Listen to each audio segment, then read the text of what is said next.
All right, the time being 7 o'clock, actually 7:04, I'm going to call the meeting to order. And just a reminder that all school committee meetings are videotaped.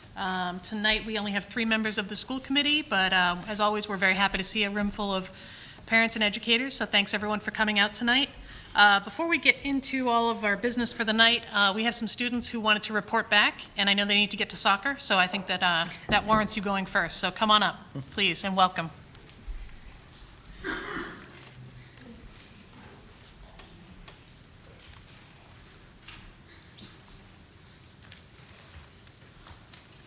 So good evening, Dr. Girardi, members of the school committee, and members of the school department.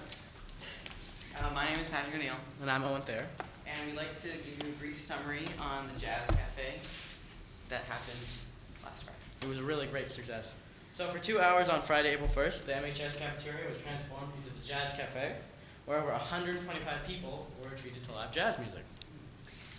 40 student musicians from both Fowler School and the high school, spanning from grades 6 through 12, entertained their audience with songs by artists such as John Coltrane, Stevie Wonder, and Louise Bonfa.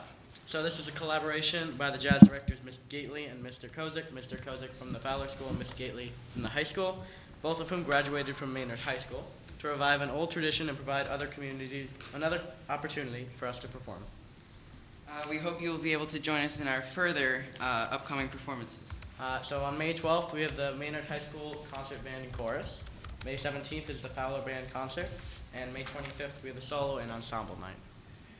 Thank you. Thank you. And just, do you guys list these on a website that we could promote? Like, is it Maynard MMA. Yeah, MMA? Did they list all of them? Okay, Yeah, there's one for Fowler School and one for high school. great, awesome. Thank you for the update, guys. Thanks, guys. Congratulations. Nice job. All right. So moving along, the first item on the agenda is acceptance of minutes. Do we have a motion? Yeah, motion to approve the minutes from the March 24th meeting as constituted. Second the motion. Discussion? All in favor? And I just want to say, Colleen, I know I sent you an email, but great job capturing that meeting. I know there was a lot of discussion and a lot of folks had a lot of great points, so thank you. You did a great job on those, so really appreciate it. Chairman's report, I don't have very much tonight. I did want to report back. At our last meeting, we talked about, there's plenty of seats up front, guys. At our last meeting, we talked extensively about the Green Meadow traffic study, and we heard from the community members, we heard from the engineer with his proposals, and we had been asked from the Board of Selectmen to sort of give our preference and our, how we'd like to go forward. So Dr. Girardi and I emailed them that information, and what we had expected was that the design funds would be included on the Maytown warrant. The selectmen had their meeting and they chose to fund something else. So not a problem. It's something we'll still consider moving forward, but I at least wanted people to know that that item will not be put forward by the Board of Selectmen. So wasn't at the meeting, so I don't know if there was more discussion than that, but that's what we heard back. And we will continue to try to push that forward when there are further opportunities for funding for that project, because I know there's a lot of support for it. And we'll keep everyone updated and make sure everyone has an opportunity to participate. I don't think I have anything else. If it comes to me, I'll include it later, but I'll turn it over to Bob for the superintendent's report. So the school committee might remember when Haley Fritz came and presented her idea for her senior project, and now it's moving forward. She's having the changing state of media in American politics at MHS on April 28th at 7 o'clock. She sent tickets for us to attend, but unfortunately that's a school committee night and our budget hearing. All right. So it's one that we can't even move. It's something that's very important. So, we'll wish Haley luck, and I know it's going to be an awesome presentation, but unfortunately, just to let you know, she wanted you to come. Yep. So I did email her back and explain the conflict, so we'll see where that goes. But she should have it's going to be a very impressive presentation. She's already let me in on some of the people who are coming, and it's pretty exciting. Also, really important news, ALICE training for students will start next week at the high school and continue through the end of the year. High school students will watch a video produced by the Hanover Public Schools and will practice the elements of ALICE with their teachers throughout the rest of the year. Fowler will introduce the concept in grade level meetings with their students after April vacation through a variety of PowerPoint presentations, songs, and other media. They will then practice the strategies in their classrooms. We are working with the Green Meadow faculty on the rollout there, but likely students will be introduced to and practice the concepts through their classrooms throughout the remainder of the year. We're planning all 3 buildings conducting drills with the fire and police departments in June. More information will be provided when those drills are finalized, but I know the school committee wanted to be updated on what's going on with Alice, and those are the most recent updates. The evening with Fernando Reimers was a great success. He talked about how his current book, published this month, identifies the importance of global learning, social emotional learning, and applied learning to the development of good citizens that can contribute to the economic growth of a country. He shared some policy mistakes our country and state have made, and some of the promising practices in countries like Singapore and in states like Wisconsin. He ended his presentation talking about another smaller book that he is currently in the process of publishing that will include opportunities for school systems and educators to contribute to as an expanded living document. It's almost like a book that's going to expand, which is kind of a different concept. And that book was titled 15 Letters from Massachusetts Educators on the Schools in Singapore. And he suggested that maybe Maynard should get involved. So we'll share that with our educators to see if they have any interest in participating in that. In addition, networking with somebody like Fernando is an amazing experience, just talking with him and having him here in our community. One of the things he noticed was that our high school was actually designed for 21st century learning. In addition to the classrooms, they have a breakout area in the middle, so it's really designed for 21st century learning.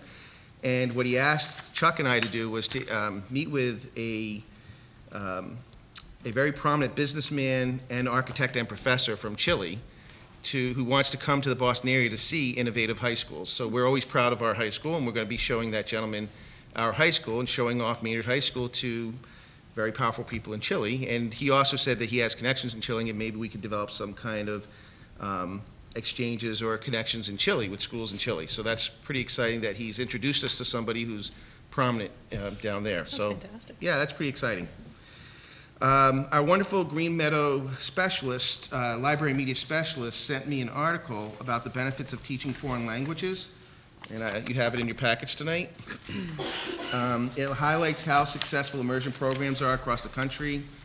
It identifies that Massachusetts is actually lagging behind teaching global competency, and it's nice to see that Maynard is leading the way in global competency in foreign language programs. So this really kind of reinforces some of the decisions that have been made over time that we're moving in the right direction, and the rest of the state really isn't keeping up with even other parts of our country. The article also referenced Holliston, and they said a smattering of bedrock communities, so I'm assuming that's us too. We were kind of lumped in. They glossed over some of the good things that are going on, like our community in Holliston. And it got me thinking about Holliston's program, which is one of the ones that we used as a model when we developed the Spanish immersion program. And one of the things that was really neat is Holliston's been doing it for so long. Not only do they have a Spanish immersion program, but they also have a French immersion program and a Montessori immersion program, which is pretty unique. Wow. And so it got me thinking about how the curriculum committee has really been talking a lot about applied learning and integrated learning and how that fits right in with Montessori programs. And while we're a small community, it might be hard to add additional languages, but certainly, but Montessori is really just a different pedagogy. So maybe that's something that our teachers could practice, and we could create a cohort like that. So something that I'm going to talk to it got me thinking about another topic for the curriculum subcommittee. So we'll look forward to talking about that, and who knows where that will go. But it was really nice to see that, we're doing the right things. And their articles like this are verifying that we're doing the right things. That's great. Thank you for sharing that. That's what I have tonight. Student representative report. Janelle, welcome. Hi. So we have spring sports starting. Unfortunately, the weather isn't great, but nothing we can't work around. I know I'm personally on the track team, so it's been an adventure to say the least. We also have a celebration rally tomorrow. It's to celebrate all of the accomplishments that were not celebrated during the sports rally a couple weeks ago. And I know I've mentioned senior project, and Shannon Smith is actually hosting her senior project right now at the high school. She's putting on a walkathon for cancer immunotherapy. It's very cool. So that's all I have. Janelle, I was thinking, would you like to be moved up to first on our meetings and future meetings? Because I know that sometimes it takes a bit to get to you, and I just wonder if you ever have somewhere else you need to go, like track or something. So just something to think over. You can let Colleen know, but Okay. if you'd like to be earlier, We understand. just let Okay. us know. We certainly don't want to keep you if you've got something else you need to do too. Okay. So just let Colleen know. All right. And we're happy to accommodate. So- Thank you. So what other things are you celebrating besides the sports? So senior Yeah. projects? So we're celebrating like music accomplishments and art accomplishments and stuff like that. Terrific. So, yep. Questions for Janelle? All right. Awesome. Good luck running in the rain. Thank you. Citizens' comments. I always like to just mention that this is designed for you folks, for anything that is not listed to come up later in the meeting. So if anyone has anything that's not coming up in the next few items, please join us and just state your name and your comment. All right. Next item on the list is school calendar 2016-2017 vote. So the mayor leadership team has reviewed the early release days, and tonight we are presenting the final draft of the 2016-2017 school calendar. And we put that in your packets to review. Okay. Anything substantially different from the last drafts we've looked at? We flipped a couple of the half PD days. So for example, I'm trying to remember the specific dates, but in May, there was a PD day on the 26th, and that has been moved for all schools. And that has been moved to the 19th. This will allow for senior projects to have a better cohort of teachers and audience members as panel presenters, or panels to present to, which was always the intention behind it. So it made sense to make that kind of flip. There were a couple additional professional development days that we had missed for Green Meadow that have been added on here, and then a couple that were shifted around, but nothing significant. I don't think. Questions? I did have, Colleen? on the last draft, 2 drafts that you saw at high school graduation was June 3rd, but it's now the 10th. Oh, okay. But just like the-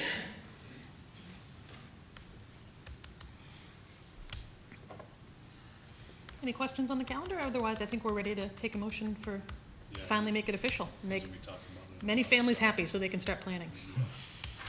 Thank you for your patience. Yeah, so I'd like to make a motion to approve the 2016-2017 Maynard Public Schools calendar in its current draft. I will second that motion. Discussion? All in favor? Great. Thank you. Geez, you and I gotta be busy. A lot of heavy lifting tonight, guys. Strategic planning update. So thank you. Mrs. Gaudet?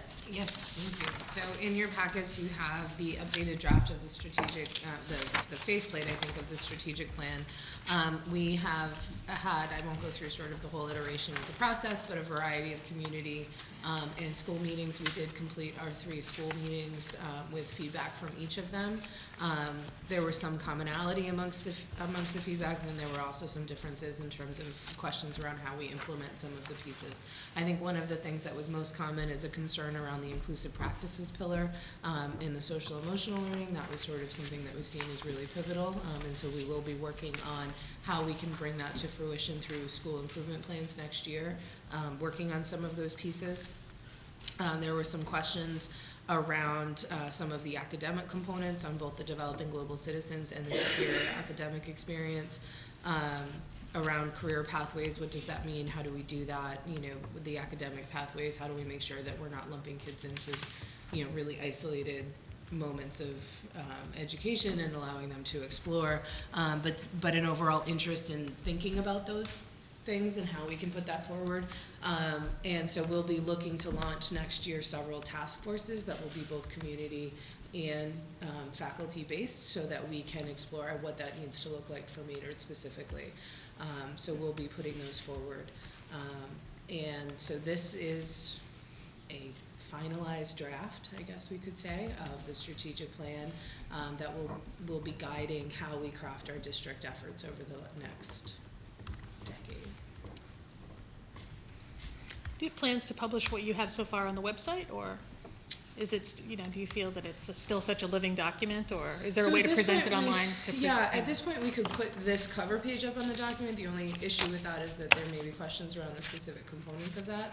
So my next step is to take each of these bricks and to identify sort of a 5 to 7 year plan of what this will look like within the Maynard Public Schools, and we'll have some resources and links and connections that people can explore. And so that was my thought of putting that up on the website and sharing that sort of more publicly. We do have other groups that we want to sort of get feedback on the more specific parts of the bricks and what that needs to look like. So I don't think the overall structure or the components will change, but I'd rather wait until, we can put this up, but I'd rather wait until the details are there. Yeah, I mean, it's an open question. I don't Yeah. know that there's a right or wrong way, but Yeah. I just know personally, when I've looked at the Pathways document specifically, it's very exciting. So I just Yeah. love the fact that that's been pulled together, and I understand there's, some more underpinnings to it, but it's really great work, so thank you for that. Sure, yeah, we can rush that forward and get that going, so it's a publishable document, for sure. Questions? And I do think it might be helpful also, it would be nice for people to see the process that you've been through, because I think that behind this has been a lot of conversation and discussion with Yeah, for sure. all different stakeholders that need to be involved in making this be real, Right, and not just a piece of paper. right. So That's a that'd be great point, great yeah. to be able to just It's like an introduction, detail sure. a little bit, yeah. Yeah. Thank you. That's great. Anything else for Jennifer? Thank you. Thank you. All right, item 8, number 8, which is fiscal year 17 staffing priorities. So at our last meeting, we had some discussion around this, and it was suggested that we create a chart to show all of the considerations, which we've done in the past. So now that we have a lot of the things figured out, I created a chart, and there should be extra copies back there. I think I saw some people grabbing the extra copies. So the chart is not complete, though. There's question marks on it. So I do want to point out that we went through a long process to create a budget document, a very large budget document that solicited information as to what staffing decisions needed to be considered. And that's how some of these things ended up on this list. There's one reduction there that has been greatly discussed at multiple meetings. And one of the things where you see question marks is the Maynard High School schedule, and actually, we're looking at all 3 schedules. We've had scheduling committees, we've discussed a lot of different options. So I want, everybody to understand that until we know the schedule, we don't know if that's a reduction or an increase in the staffing there. Everybody, I think a lot of people were aware that there were concerns mid-year about the high school schedule, and as a result, we worked with the union to come up with a memorandum of understanding that we wouldn't wait until this year, the end of this year, to work to find a solution to that problem. And as a result, we've been working very hard to try and find a solution to the problems of class size and preparation periods. And just today, we had our first draft, because it's really a puzzle. It's very hard to schedule a high school, especially when you have students requesting certain classes. Not all the times they get their request, but you ask them to request multiple classes. But we do the best we can to create that puzzle. And we had the first draft, and we shared it with the union president today, and he's already working on his end to figure out how that works for him and his staff, and if he has any ideas on how we can improve it. And so we're in the process, but we don't know where that's going to go, whether that will mean reductions at the high school or whether it will mean,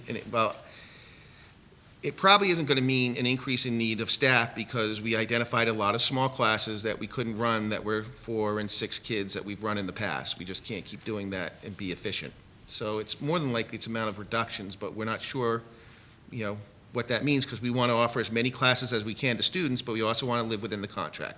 So that's the process. We don't have an answer to that. We've also been working with the Fowler on ideas to improve the schedule, because a lot of scheduling concerns came up last year in the audience about some of the concerns about how the specialists work. And we've got some creative ideas that the teachers have actually come up with, and the assistant principal working with the teachers. So we're working on that, and then we're working on Green Meadow, and there's been some talk about some of the ideas there too, on what needs to get done. And so we're continuing to work on that. So right now, we really don't have complete data to make any definite decisions, but I did want to share with everybody the request that, what are the positions that are being considered and what positions might affect that. So that's this document. And I don't know if anybody has any questions about this document. I was wondering, since it's not really a very long list, if we could just sort of go line by line and just make sure we just sort of all Understand. understand either where it's coming from, or sort of, in some cases, exactly what the position is. Yeah. Do you mind if I actually jump in? Thank you for saying that. That's just a suggestion. Yeah, so in the top left-hand corner, it talks about the budget process, where we, as a school committee, we put together that budget document that said all the positions we would like to fund. We talked about what level service was at 3.75, but we requested 4.43 because we identified that we had a technology plan that says we really should have a computer technician and a technology coach. So those are the first two positions and the rough cost of what it would be to fill those positions.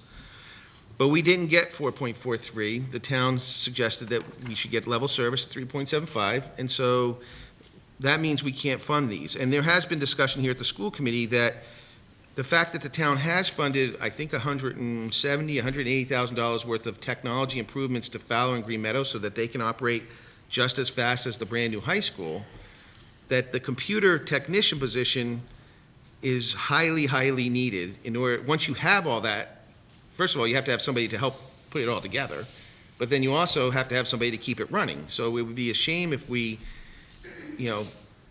if the town voted at 2 different annual town meetings to fund all these technological upgrades to Green Meadow and Fowler, and not to have the staff to make sure it runs and continues running. So that's a highly, highly needed position, and you can see what I wrote there. And we talked about that particular position a lot last fall, as Yes. we sort of developed our presentation to the town and Yep. our reasoning behind the 4.43. So what I'm labeling as position number 1, computer technician, is something that's certainly not new information. We certainly talked about it a lot last fall as a committee. So the next position on the list is the Assistant Facilities Director. And that position is something that the leadership teams for the town and the schools have been talking about for quite some time, because unfortunately, about 2 years ago, we had a loss, and we lost our head custodian, and we haven't replaced that position, so it's not in the budget. And it hasn't been in the budget for 2 years, and we have awesome custodians who have really stepped up, and they're doing an incredible job. And the fact that our town facilities director has really kind of taken over a leadership role has helped them out, so they're working collaboratively, and we've talked about this collaborative management style. So the town has requested that we put in for an assistant facilities director. And unfortunately, right now, that's in the need category. And the rough estimate was a high of 58, a range between 52 and 58. But that is a position that, I would advocate for, because really, as always, we operate on a shoestring. When we have, sometimes through attrition, we operate for a long time without additional staff, and that's one place where we have. And I think it's going to strengthen the town-school collaborations that we've been working on in that area. So I think that's a really important position as well. And then there are these additional staff that went through the process of building that budget document where the principals wrote about what they need, what they could use. The high school identified the fact that they only have a 0.5 assistant principal, 0.5 athletic director, and they could use another 0.5 assistant principal, and really the guidance department could use some administrative guidance. So they felt that was a fiscally prudent job, since oftentimes scheduling goes into the summer, and then we have to pay guidance counselors extra to come in and work. It doesn't make sense when you could have an administrator who knows how to do those sort of things. The K through 7 Green Meadow math specialist has been something that's been discussed at multiple meetings. It's been discussed at teacher leader meetings at Green Meadow, at teacher leader meetings at the Fowler, at the curriculum committee level. So, and if we get into discussing things, Jennifer has probably a lot more information on that, and so do I. The Green Meadow Fowler math paraprofessionals, again, is part of that whole Title I restructuring. The Green Meadow guidance counselor is something that actually didn't even make it into our budget proposal, but it's something that it's been asked, the principal has asked for it annually, and it came up at the last meeting, so I thought I'd put it on there because it has been discussed.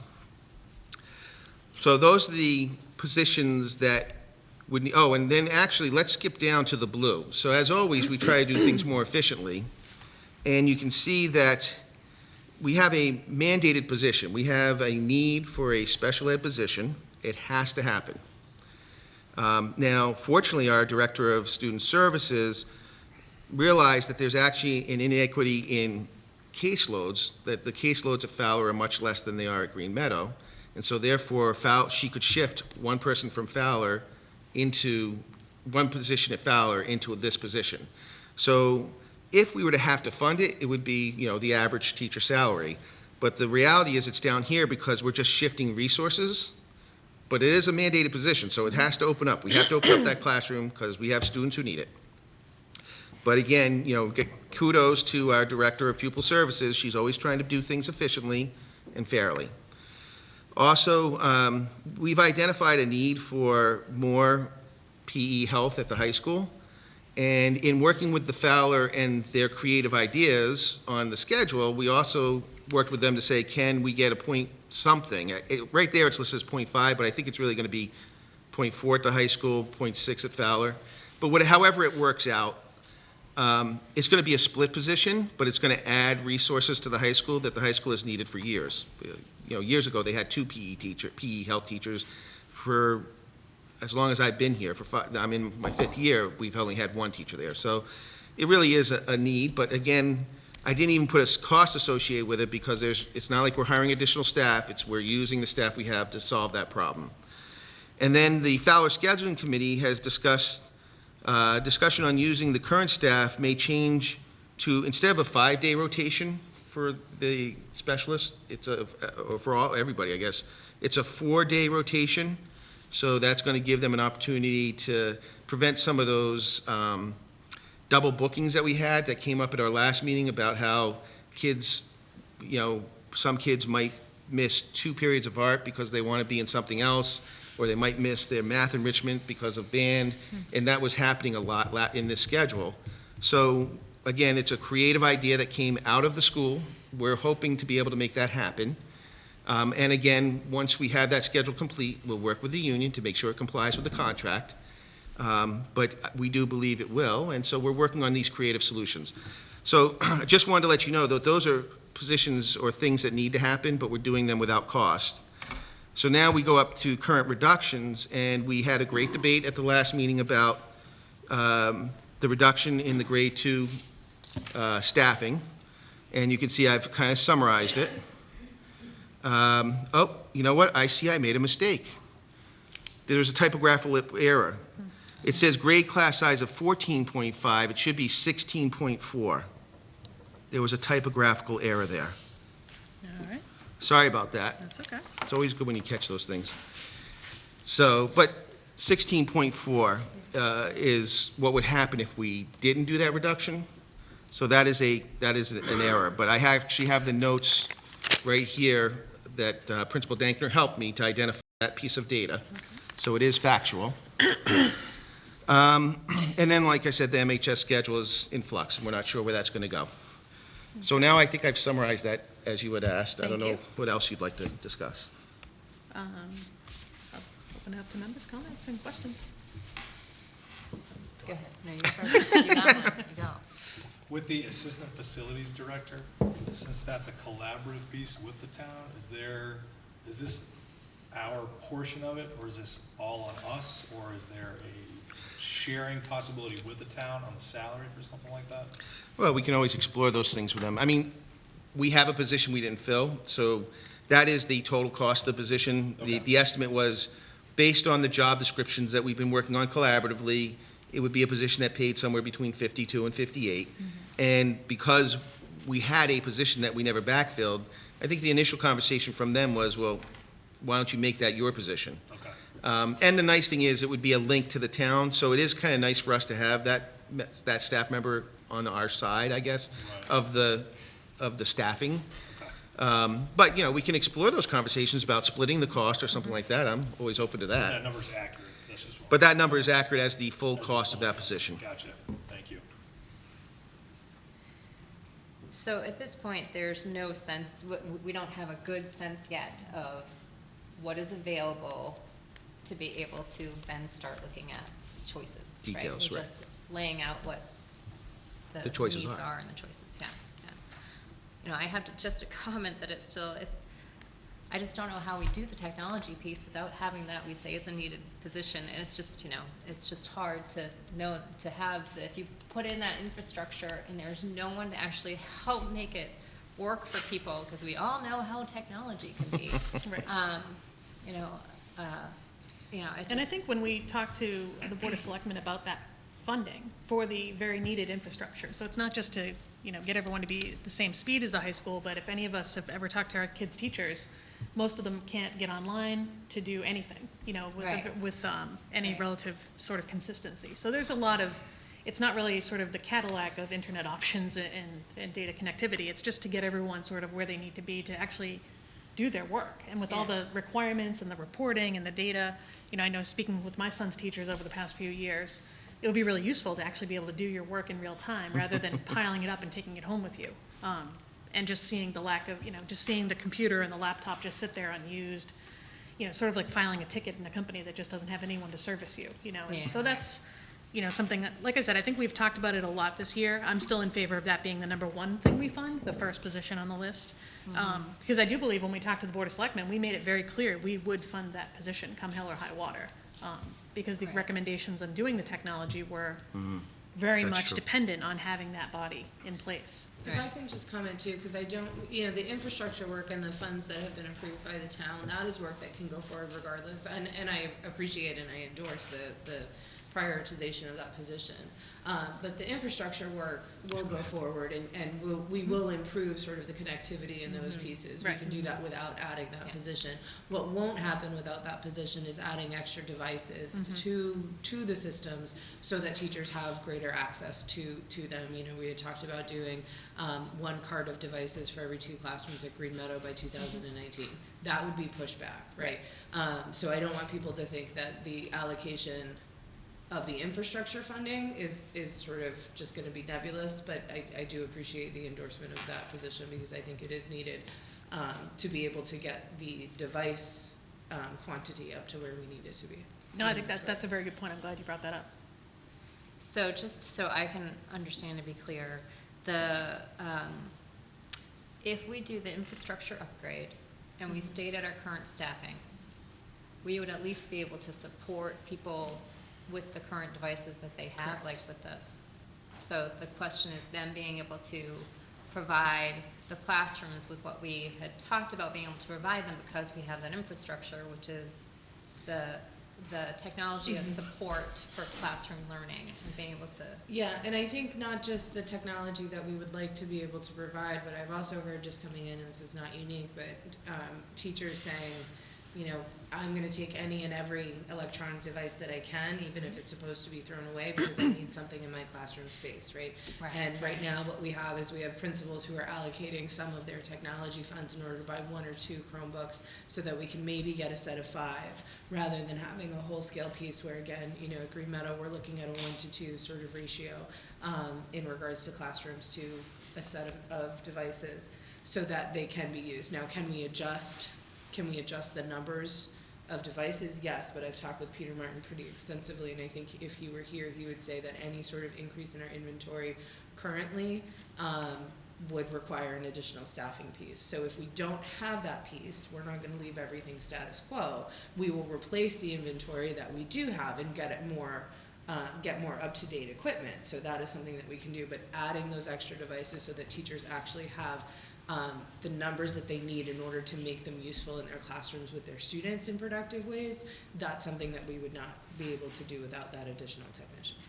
Well, that sort of, to me, seems like, if we've been saying for years now that we're providing 21st century learning, at some point you have to sort of put the investment in to support the devices, and I know, and I'm not contradicting you, I'm Right. sort of supporting it just from different light. Absolutely. It'd be like if we didn't further our global initiatives Right. when we want to be producing global citizens. So I think in some ways, we've done such great work this year especially with our vision and sort of what kind of community we're going to be, and the technology piece is a huge part of it. So I think that's just sort of where I lay on that one, but. Yeah, and I think it's important because Jen and your team, you went through and you have that whole, I think it's a 10-year plan for the technology plan, and it makes perfect sense, and it all goes in nicely with the infrastructure upgrade that the town was nice enough to allocate to us.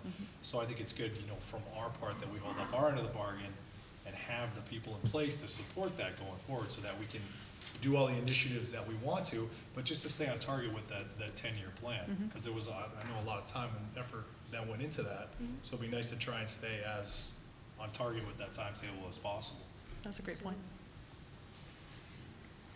Yeah, and the other thing is just the technology. So I have to say, just to be upfront, that I'm not a huge technology person, but I recognize that it's necessary and we have to allow for it in the world and all that. But and I actually do cool things with technology in my work, so I can't discount it in any way. But I feel like this technology coach that's under that's not like the needed position. But I remember when we were talking about this last year in the plan,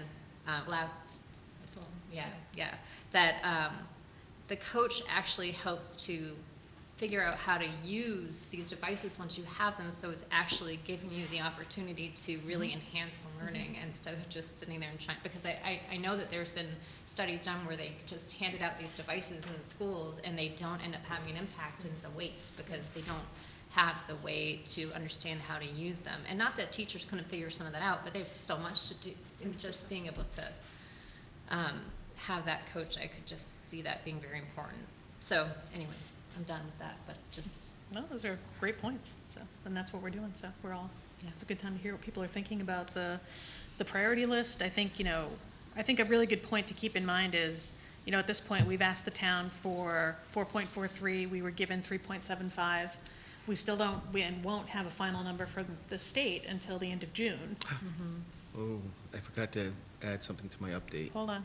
And just the last thing that I've been really worried about all year is just sort of, we still don't know where the negotiations on the charter school funding is going to end up. So I'm still a little bit nervous about that. So, I think it's really good for us to sort of identify priorities, but I think at the end of the day, we could still, and I don't want to say this, but, hopefully we're not in a bad position in a few months and, and having to also relook at things. So it's not that we're in an embarrassment of riches situation by any stretch of the imagination. I like that we're putting good thought into things and the things we're trying to support towards the vision and what we're hearing from parents and community members of what kind of district we want to be. But at the end of the day, my personal feeling is we're still sort of under the gun, not understanding a lot of things. Yeah. And Bob, Yeah, sorry. can I add more? Only good news. No, unfortunately. That's not a good face. Yeah, it's not a good face. I attended a Worcester County meeting where Representative Smolinski, I think, he's on the House Ways and Means Committee, on the Budget Committee, he's one of the leaders, came to speak to the superintendents to talk about the upcoming budget process. And what he said was that over the past few years, we've seen the House and Senate actually increase the governor's recommendations. And unfortunately, going into this year, apparently the past governor was able to do that by taking money out of the reserve fund. The rainy day fund? Yes. And now the bond raters are saying that if you do that again this year, your bond will go down for Massachusetts. And so therefore, he told us to expect that the statewide funding to go down 5 to 10%. From the governor's recommendation, the House and Senate will likely come to something that's less. Now, that's not a definite. He said this is just what could be happening, but from his sense of things, when they get a report that the bond rating could go down, usually this is the other direction it goes in. And the reality is, Chapter 70 funding, which goes to the schools, is one of the larger pots of money. So, he said you don't know where that 5 to 10% could come. It could, they could wipe out all transportation or something. There's always, like we prioritize, they prioritize, but the reality is, when you're looking at a big pot of money, usually the bigger pots are the ones that will, so I guess we really can't count on the state funding on top of not really knowing these other pieces. And I'm glad I meant to put that in my superintendent's report, but it is applicable to this, that we do have to worry about even the 3.75 on top of the Chapter 70 funding. Okay. Now, so, let's see. So in terms of looking down the list, additional staff in the FY17 budget proposal, so just to sort of clarify that, so that's part of the sort of the new 42-page document that was put together for this year to sort of give everyone an expanded view into the schools.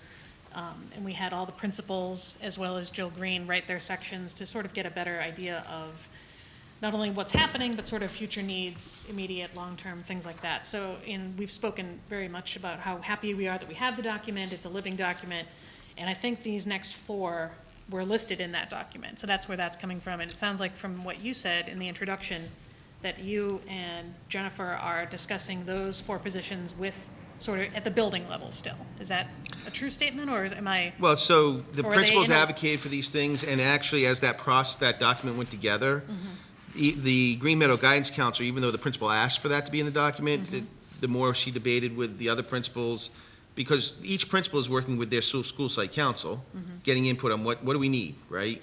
And then they're coming in, meeting with all the principals, and when the high school principal said, well, yeah, I need more guidance administration, and I need another half administrator, maybe that could be something that could finagle, as opposed to just a guidance counselor, maybe they could do some guidance too. And so, nothing is definite. These were all just ideas that the principal said, boy, if the budget comes in higher than level service, these are our priorities from our school's perspective after they work with their communities. And so, even though that guidance counselor at Green Meadow didn't make it on that document, it's because it's come up, we thought, and because Donna originally advocated for it, and because it's come up at the last school committee meeting, I thought I'd put it on there. But really, it's only those other 3 that were on the Yep, no, the that's living document. That makes sense. It just sort of helps everyone understand sort of where where the tally sheet, like how you pull the data in for it. I do remember from our last discussion with the community around budget, looking at that 42-page document, that they were wondering if there was prioritization at the principal level, so at the school level for what they wanted. Because I think it was just listed, and I may not remember that fully, but I do remember there was, what's their priority, like, if you asked them. Sure. They wrote what their priorities And I think that we're gonna were. see if we could get a little more of that information from them too, which could just be helpful in the conversation. I know we pulled out some things that you probably had an impression was priority, is that correct? Yeah, no, I remember the same thing. We sort of said, for the next version of it, since it's gonna be a Yeah. document that's updated, we'd Yeah, like to get a exactly. little bit more drilled down and then actually prioritizing, because it's unlikely that each building only has 1 need. Right, right. But, are there, if there's 10 needs, how does the principal sort of see them and prioritize them? I think Yeah. is sort of what we had left it at. Yeah, Does yeah, that sound about? yeah. So just to confirm then, these are kind of from your understanding, the top priorities for each of those schools, and that's why those are listed here. Okay. And then you already clarified that the high school schedule, do we anticipate that being settled or more information in time for the budget hearing, or just sort Yes. of as the season goes along? Like, no pressure, but just, I want good decisions. I'm not trying to rush you No, we want arbitrarily. good decisions too. As Dr. Girardi said, we met with union leadership today. We will be announcing to the faculty tomorrow that the decision around what schedule, we'll go with based on feedback from them, and then we'll be meeting with faculty. We're about 90% complete in terms of working out conflicts. Great. So we have a few more really small classes that we need to move some things around to see if we can get those more full, so that we can run them. And then we're hoping in scheduling meetings with the faculty to talk about their individual schedules on Thursday and Friday of next week is the current plan. Okay. So we'll have final information at that point, and because there are some staffing decisions of a sensitive, we just feel like that's an appropriate piece, and then we Sure. can bring it back to y'all. Well, and the other thing is, as of May 1st, contractual, we have to decide layoff letters, transfer letters, those sort of things. And so the schedule obviously drives that. And we're hoping to have resolution to it, but if it doesn't, there have been times in communities where you just have to make blanket layoffs because you don't know the facts yet, because there are times when the schedule doesn't get finished till the summer. Now, we're hoping to do pinpointed layoffs, which is, we know this is what the schedule needs, we all have an agreement that this is how the schedule is going to go, and and we now have worked out all of our problems, so we don't have to lay off people unnecessarily, because we don't want to lose good talent. But it all depends on how well that goes. Gotcha.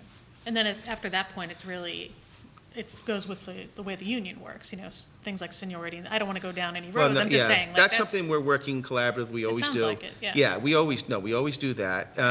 But like I said, there is a layoff process. Now, I've worked in districts when the economy was bad, and you didn't know what the governor was going to do, or the state, or whatever, and you've said, well, all non-professional status teachers are going to get a layoff letter, because you just don't know.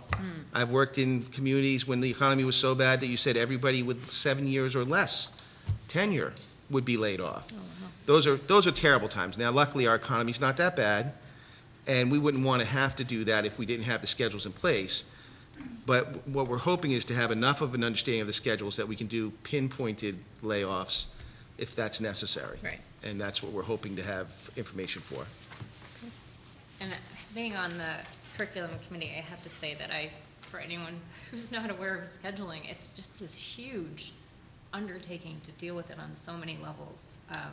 I would sit in meetings with my head spinning, trying to just understand the underpinnings of it as not as an educator on the inside. And then hearing teachers talk about it too, there's so much they're trying to fit. There's just so many moving parts. So I appreciate that you're taking such a mindful approach, and really, it's just a lot to take on. And then I think the only thing we haven't touched on is because we've talked in our meetings a couple of times now about the second grade reduction and just sort of class sizes in general and things like that. So if anyone has anything else to add, but I know that's one we've covered a lot, so. Yeah, I think it might be too soon to talk about that right now, because this is very preliminary, Sure.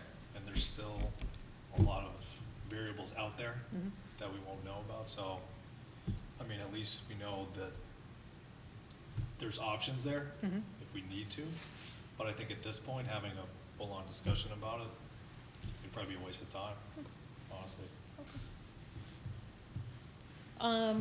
Comments from the audience on this one? Just please come up to the, if you Hi, could come up Jennifer. and introduce Come on up. yourself so you can be commemorated forever. My name is Jennifer O'Leary, and I'm a parent in Maynard. I have a question about the proposal about the second grade teacher reduction, and it's just because I don't know the process.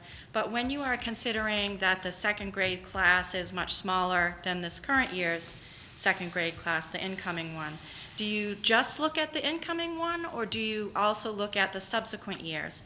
Because some of the things that I have seen over the years in Maynard is in the spring, we lay off people, and then we lose these great teachers, and then the fall comes around, and we got to hire some more people.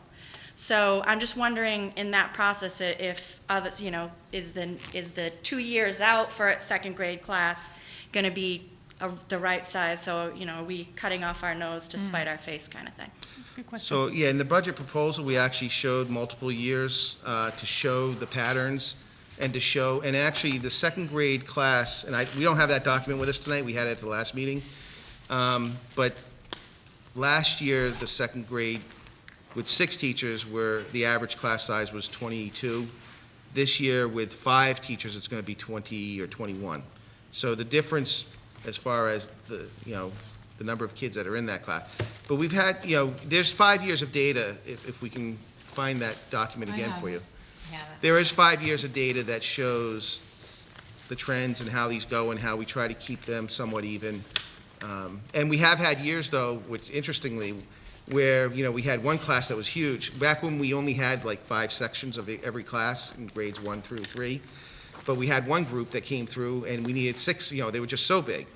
And so one year, a first grade teacher, we needed 6 first grade teachers. The next year, the class behind it only needed 5 sections. So that first grade teacher, who was the 6th teacher in first grade, became the 6th grade the 6th teacher in second grade. And they moved up all the way into Fowler because they were following the bubble, so to speak. So yeah, we've always done that. We've always tracked that, and that document shows a good set of data. So I have the document. Do you want to go, are you looking at grade 2 specifically?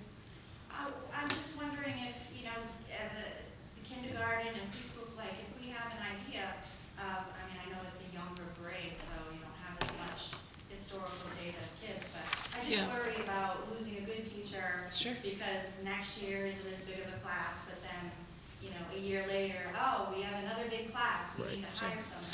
So looking at not average class size, but instead looking at sort of overall enrollment for those pieces, we can go back to 2013, 2014, where the kindergarten was 131 students.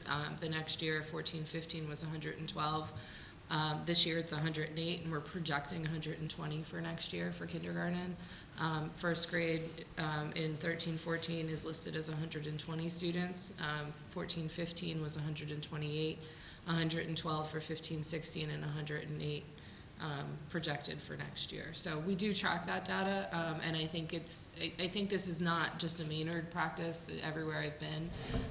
You look at the enrollment, and it's a little bit easier at the upper grades because you have some consistency with kindergarten, first grade. I know that every principal and director that I've ever spoken with says, the kindergarten enrollment's really a crapshoot because you could have move-ins, you could have move-outs, and you're just never sure.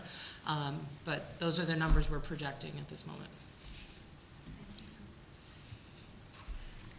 Wilma?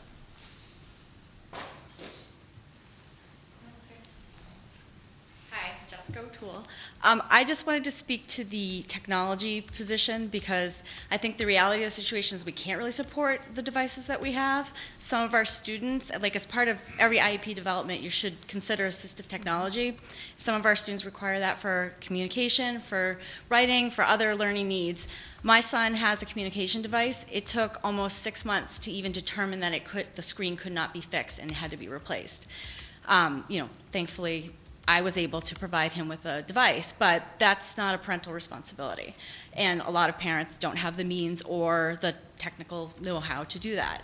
And I think as part of our strategic plan is to increase inclusive practices, assistive technology is a huge part of that, and I just think that need is going to be increasing. Thanks for reminding me, too. When we had our CPAC meeting, we did talk about that need, and that the fact that this new position would really have to focus on assistive technology as well, because Yeah. there hasn't been any one person dedicated to it, and there's an example of how a very important tool, a child didn't have it for 6 months because it got lost. Gotcha. For whatever reason, whether it was, however, it didn't get replaced quickly enough. But if we have one person who's dedicated to that, and such an important thing, then that'll get taken care of. That won't happen in the future. So thanks for reminding me of our CPAC. Yeah, and I think somebody that has the knowledge of how to incorporate that in the classroom would be great too, and help Absolutely. teachers with that. So Thank you.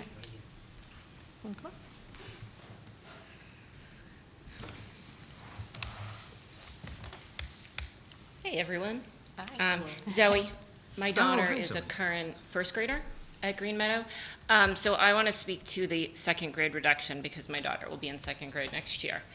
My son went through Green Meadow. His average class size was about 19, 20. We had a fabulous year in kindergarten, about 18 kids. This year it went up to 23. They're in first grade. They're learning to read. And there's so many kids in that class, and it has done them. I don't know if it was the exact same committee members, but there was a decision made last year that there's few enough kids in this grade to cut a first grade teacher. So then I think she had 17 kids in her kindergarten after people moved out, people move out, people move in. So we went from 17 to 23. I mean, I'm used to like 19, 20. To me, small town, I've lived here 10 years. The biggest benefit, or what I think should be the biggest benefit, is a small class size of a small school system. It's not about a brand new shiny high school. It's not about having an extra custodian so that everything looks pretty on the outside. It's about teachers. It's about having adequate staff to teach my first grader and everyone else's first grader how to read. Because if you can't read properly, you can't use your iPad anyway. And that's just kind of old school, but you know what? That is like the foundation of all of it. And I think the first grade staff is phenomenal. They're absolutely wonderful. I think the kindergarten staff was too. But it's tough for them. I think it's hard to do one-on-one reading time or even small group reading time when you've got 23 kids in a class. They're not always, sometimes they have an aide if a kid in the class has an aide, that kind of thing. But these kids, in my opinion, have had somewhat of a disservice by having this large class size. They're going to move to second grade. If you cut a second grade teacher, they're going to have it again. And right now her class size is at 23. You got 1 or 2 more kids that move in. Now we've got 25, which I understand is the state max, but you know what? This is a small school system which has the ability to provide a smaller class size. I look at these other things that are being, a guidance counselor at Green Meadow, it would be nice, but I think we should worry about providing the things that they need and already have, rather than adding new things and having to take away old things to provide the new things. Does that make sense? You know, and I'm a little, my daughter's in first grade, and I've seen it this year. I've seen her come home frustrated simply from things that come to having a larger class size. We're late for lunch, again, because it takes forever for the class to line up again, you know, or whatever it is, just those things. And they're first graders, you know, so they're full of energy and they fill up the room. We all have first graders, so we're Right, we're that's with what I'm saying, you know? So. I know that you do because I see you at birthday parties, you know? But when I go to birthday parties, Yeah. and I sit with other first grade parents who are in the general population, not in the Spanish immersion program, the one topic of conversation that constantly comes up that is a cause of concern for all of them across the board is the large class size that came this year that nobody was expecting.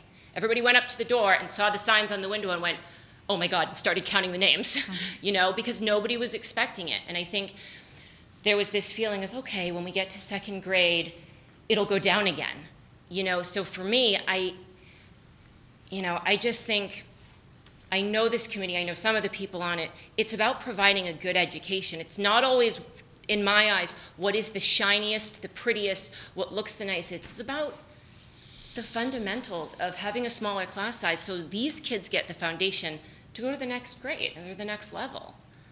You know, so that's my plug for, I don't even know who my daughter would have as a second grade teacher, but I don't know, I think as a small school system, small class sizes should be one of the biggest benefits of living in a small town. You know, it shouldn't be about the other, not, you know, that just to me should be one of the benefits. And we didn't see it this year, and I would really like to see it again next year. And for first grade parents, we've been looking forward to it. We really have. So I don't know if that throws a different spin on it for you, you know. Well, we want or to you hear just what everyone has to say, for sure. You So, I know, mean, we it's take all just, the comments seriously. that's just my opinion, but I mean, I would really, you know, consider rethinking, you know. Thank you. That. Can I share? Sure. So, we did have that discussion a little bit at the last meeting, and in my first year in Maynard, I really did want to study what similar districts are like, and so I did a study for the school committee way back then to show them our staffing levels, teaching staffing levels, administrative staffing levels, but it was 4-year-old data. So I actually went back and did it. So if you guys wouldn't mind passing these out, somebody wouldn't mind helping me. Thank you. This is some data I'd like to share with you. I think did I give the school? Yeah, this is in our packets. So, on the first page, it says student demographic staffing comparisons of similar districts. And I want to start there, Zoe. I'll wait till everybody gets it. Why don't I wait? Yeah, I'll wait until everybody gets it. Just so that way everybody's looking at the same thing. Okay. Much more efficient. So let's start with the very first picture. At the very top, the title says Student Demographic Staffing and Comparison of Similar Districts. And there's a map there of Maynard in orange and 4 other communities in blue. Does everybody see that? So when I did this, Colleen and I painstakingly went through all 359 districts in the state and found the districts that had the closest student enrollment to Maynard. And to be honest, there were actually 2 districts, Munson and Amherst, that are out in the western part of Mass that they were in this grouping of tiny towns, right? Towns that only have somewhere between 270 and 1,500 kids. But Munson and Amherst really aren't a fair comparison because out in western Mass, there's different economies. It would have skewed the data to have so much less resources in a school system as they do, and I hate to say it that way. But so I chose to do the Metro West similar communities, and that's how we came up with Hopedale, West Bridgewater, Maynard, Millis, and Littleton. So those are all small towns. They have the same, I checked community median income, to make sure that they had roughly similar median income so that they could be considered, the taxpayer levy. Could the taxpayer afford it in those towns? Because some towns have an advantage over us. I know Hudson right next door has a huge industrial base. They have a ton of revenue. I know some of the more affluent communities around us have much larger real estate income, and so they have a lot of revenue. But the question is, what can the Maynard folks afford? Yes, Stacy. I just wanted to ask, for these towns, do they all just have one elementary school, or do they have multiple? They actually have some different models. There are some that have like a pre-K through 3, like us. There are some that have just a pre-K separate. They have a 1 through 4. Some of them have junior, senior high school. So yes, they are different. That's an important factor. Okay. That does affect some of the staffing too. So that's great that you thought of that. And I actually have a lot more charts and a lot more data. I'm only sharing with you the data to this issue because I know we talked about it at the last meeting. So, and then there's student groups, just to show you the similarity of student populations. And then there's support staff data that shows all the support staff that all the districts have. But since we're talking about what Zoe was talking about, let's flip the page over.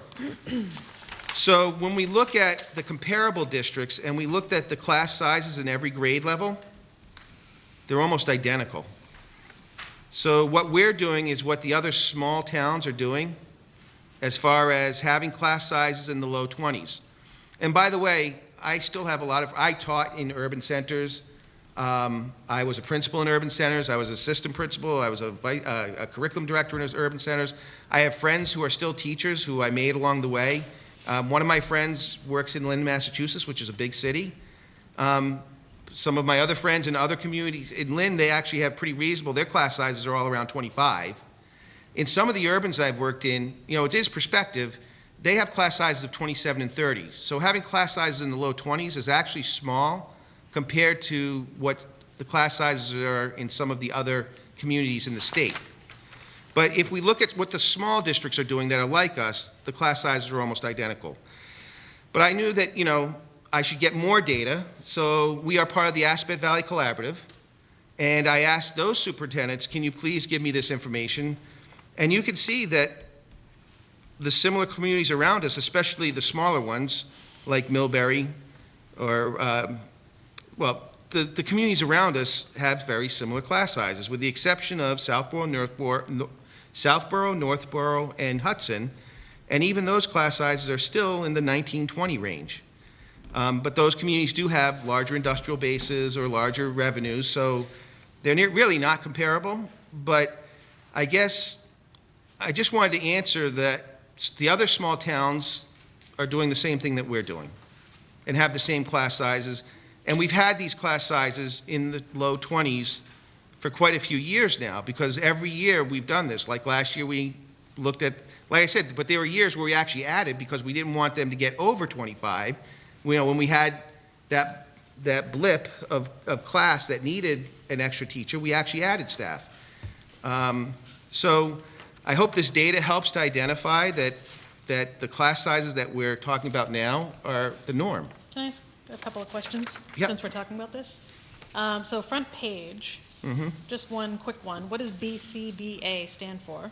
I know ABA, but I don't know BCBA. BCBA is the administrator of ABA, Okay. basically. And then, do we have anything like just a very easy answer on why we're so high compared to the other, at least 3 of the other towns on total social emotional health support staff? I mean, I'm a believer in social emotional. I just don't, we're almost double 3 other towns. Well, so, And if you don't have an answer because you're just looking into it, that's an answer too. I'm just curious. yeah, Just sticks I out. can share with you my thoughts. My thoughts are that we've made a concerted effort to try and keep our students in district as opposed to out-of-district placement. So if you look up at Hopedale specifically, Right. where they have only 14 out-of-district placements, they also have the highest number of support staff.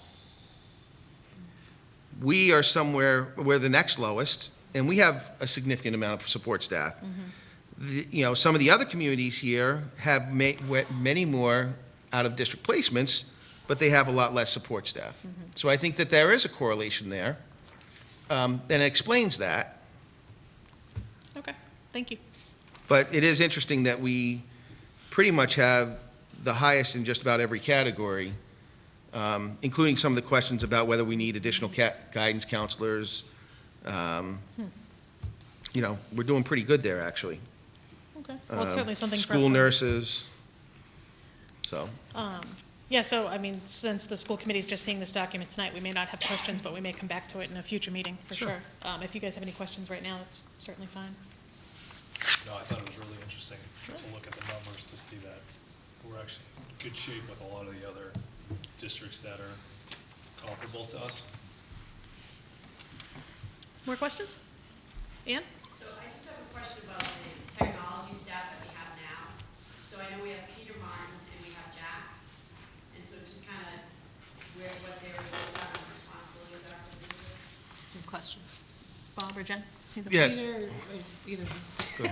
You've been working on the committee. Okay, Peter Martin is the Director of Technology, so he is overseeing all of the infrastructure, all of the hardware, all of the support. Jack is a technician, and so he and Peter are the two main individuals who are providing the break-fix sort of solutions within the district. So that's their two roles. Are they both full-time FTEs? They are both, yep. And then when we talk about this new position, can you talk about the different role that would have or additional support that would offer? So this essentially would be, it's lovingly referred to as another Jack. So it'd be another technician, essentially, who would be able to provide additional break-fix support within the schools, be able to do more on the websites, be able to be more responsive with the system technology and things of that nature. So it would just be an additional person to support that. Further questions? Sorry, Carrie. Thank you. Carrie Bailey McCurvis, and I also have a first grader. So I just, going over all this, I just wanted to, support, second grade as well. That what Zoe said. Being an educator myself, I was teaching before I had my first grader, and I have my degree in elementary ed and my master's in reading. So I just know what an important, years that kindergarten, first, and second grade are, especially for the reading. And my daughter comes home, and she's doing very well in reading, but she could be doing, I think, even that much better if her class sizes were a little smaller, and she would be able to get into small groups with her, teacher and, other kids at her reading level. To be able to, foster the love of reading, and, this is such an important time in their lives to, have them go through their education. They have many more years, as I tell her, through high school and college and everything. And this is such an imperative time for them, that if we can keep the class sizes low, it's, to everyone's benefit.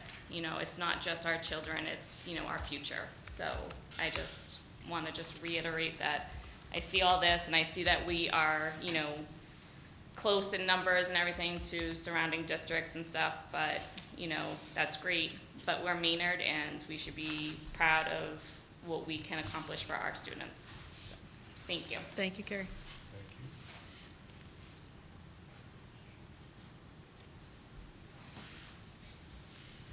I'm Meg Sullivan, I'm a teacher at Fowler. Earlier in the school year, it's hard to believe it's like April already, but earlier in the school year, one of the things that came up was an observation about retention of teachers in the district, and thinking about a possible retention problem, or that this district may have some issues with that. And thinking of staffing for this year with this budget, and I know budget changes from year to year, but also knowing the plan for the district and thinking of next year. If we're thinking about reducing a second grade teacher, then we might be thinking about reducing a third grade teacher next year, because there's 6 sections, I believe, currently. And then also we're going to have immersion up in 5th grade as well. So there's another sort of professionally status, but a seasoned teacher who would also be being replaced. And I think we would all agree that it's better to have teachers who are consistently here and are familiar with our district, are familiar with our goals, who can continue working on those things. And I think there's a benefit to developing the teachers that we have, rather than on a yearly basis, perhaps having to let some go. and trying to find new talent out there that may be fresh out of college or just maybe from different districts. And so thinking about these priorities, I would really urge the school committee to think about our long-term priorities and think back to the beginning of the school year where we talked about retention and thought about that as being a priority. Thank you, Meg. Meg, what do you teach? I've seen you at the meetings, but I haven't had a chance to ask you. 7th grade ELA. ELA. Thank you. She's awesome. Awesome. Stacy? I just have a couple questions. So I do think it's helpful to see the data as well. But one thing I just wanted to kind of mention here is that, and kind of reiterate what other parents and some of the staff are saying, you know, as you look at the data for the students, and I believe it's saying that these students are going out of the district for special education, is that for these towns like Yes. Littleton, they had 37 that left? And that second block there? Yep. Yeah, Yep. sorry. So I think one thing just to consider is that if we do look to, you know, decrease or reduce the second grade, that there could be potential issues with a lot of students or families deciding to move out if they don't have that kind of specialness with Maynard and having small classroom sizes. So, and for Maynard, like Littleton is, I believe, much bigger than us. I'm not sure, but I believe you. Okay. Because They have it's, you know, 1,500 students. They have a lot of open land. They're the next closest, yeah. So like for population size for kids to be moving out of Littleton to go to, it would be more detrimental, I think, to us if we had a lot more families. Okay, Can I just clarify? sure. Actually, our move-out, that was the choice issue that we had. We actually have totally reversed that, and we have way more people wanting to come into our schools and way less people leaving. This isn't about people choosing to go. This is about students who need a very specialized program Okay, and a process that takes a long time to figure that out as to whether you have the resources in your district to support them in district, or Yeah. whether at some point the family and the schools decide maybe there's an outside placement that's best for a student. okay. And so this is really, Yeah, this isn't just choice out. this isn't Okay. choosing, the choice is actually really phenomenal. People are moving here and wanting to stay here. But And- wasn't there a big discussion earlier this year about there was a big, not necessarily in the elementary grade, but for the middle school, that there was a, Oh, There we was. have one, I would say we're losing. One cohort. Yeah, there's one cohort that's going to the Advanced Science Academy. That's Right. not this, just so you know, that's not this number. So Okay. in this 18, I'm allowed to say, if a child needed to go to the school for the Perkins for the Blind, for example, Right. that would be Okay. showing in this 18. okay. So I guess then that doesn't. But it's a good point, and actually, I was going to mention, if you don't mind. Yeah. So the whole topic of school choice, it's, choosing in to come to Maynard or choosing to go outside while living in Maynard. And the trend has reversed, so now we're really popular, which is really exciting, and it's due to a lot of people's work that weren't on this committee, but just been lots of great work turning Maynard around, sort of how the town's perception has turned around over the years. But at our last meeting this month, coming up, we're actually going to have our public hearing about school choice. And it'll probably be the first year in a long time that we've actually, we'll probably talk seriously about closing out school choice in. And that's another method we have to control the class size. So it's not as sexy as just talking about a number and the kids we know we're going to have, but I actually think it's something we need to look seriously at, because if we're getting a number of kids coming in and it's bringing our numbers up, that doesn't bother me as much at the high school when we're looking to fill some seats in some classes that could be full. But it certainly bothers me as a parent of a younger child. So personally, I think you can tell how I'm going to feel at that meeting in a few weeks. But Maynard hasn't turned off school choice in so long because they haven't had to. But now I feel like that's another thing that we should look at seriously. So if we can keep the numbers down a little bit that way too, I think that's something we're going to seriously look at in our public hearing at the end of the month. Okay. So I don't know how we'll vote, but because there'll be 5 members, but that's something we need to really look at. Jess? I was just gonna say, I think Steve's point still stands when it comes to out-of-district placements. If we don't have enough teachers and staff to support Sure. students in the classroom, we're gonna see an increase in out-of-district placements. Yeah, I don't think either of us were saying. No. Yeah, no, I think But it that's is good a to clarify. It's a different category. It's a different situation, but yeah. Because this takes a lot of thought and time to decide whether, and mutual understanding before that actually happens, whereas choice can be just decided like that. You I can just say wanted to anything. go to the retention point, is that I do think that if Maynard gets a reputation that, you know, something starts to happen, we get, you know, decrease in enrollment, or, you know, our priorities are shifting, and the district is looking to reduce teaching staff, that those qualified teaching staff, so when it goes back up and we need teachers to come, that those qualified teachers may not look to come to Maynard Sure. because they see, and then that's a huge, I think, detriment to us, is that if we're not getting qualified staff to come in, so. Yeah, no, I think it's such a big puzzle, right? It's class size, it's resources for the teachers. It's a lot that goes into it, so. And it's tougher in some sense as a smaller district because you have less margins to work with. So you don't, there's some infrastructure you have to have in place, and you have to pay a certain amount for that infrastructure, right? To have it, so no matter what, you have to have that as a school district. So it's just figuring out those pieces. We have to make mindful choices based on our strategic plan, based on our community and our priorities, and recognizing that it's not always easy choices, because it's, you know, being smaller, there's just not as much room for being able to kind of have some extra wiggle room for getting in resources, or it's a little trickier. I'm not really saying that very well, but okay. You seem to get the idea. Every decision really matters. Yeah, I would say, is the way to yeah, speak. Weight on it based on the study. Yeah. And keep in mind too, that when we go through these tally sheets, this is just in this situation, a preliminary list of possible reductions. It doesn't mean we're definitely gonna do that, but our job is to go through and talk to the principals at the different schools and get an idea of what we could possibly reduce. So this is not us on our own coming up with this. There's a lot of thought that goes into this. Of course, we don't want to do anything that's going to impact the staff, the faculty, ultimately the teaching and the education of the children, but it is our unfortunate duty in some sense to have to go through all these numbers and make hard decisions. So it doesn't mean we're definitely going to do this, but we do have to consider it. Yeah, but the point of this too is we do this now so we can hear how people feel about it too. Yeah, You know, to have absolutely. a discussion. Stacey, I didn't want to cut you off. Are you all set? I just have one. No, it's fine. Go ahead. I was just gonna say, so I just wondered if there was a creative way that you could think about the technology position. So you want a technology position, I get it. But do you really need a full-time FTE? Is that what this 45,000 is? And then for the technology coach, you know, I think that you were trying to come up with some creative ways not to have just one FTE for the math professional. Was that what? So I just don't know if there's some consideration there to look at, you know, is it really a full-time FTE? Can you do with something different? I can speak to that for those two positions specifically.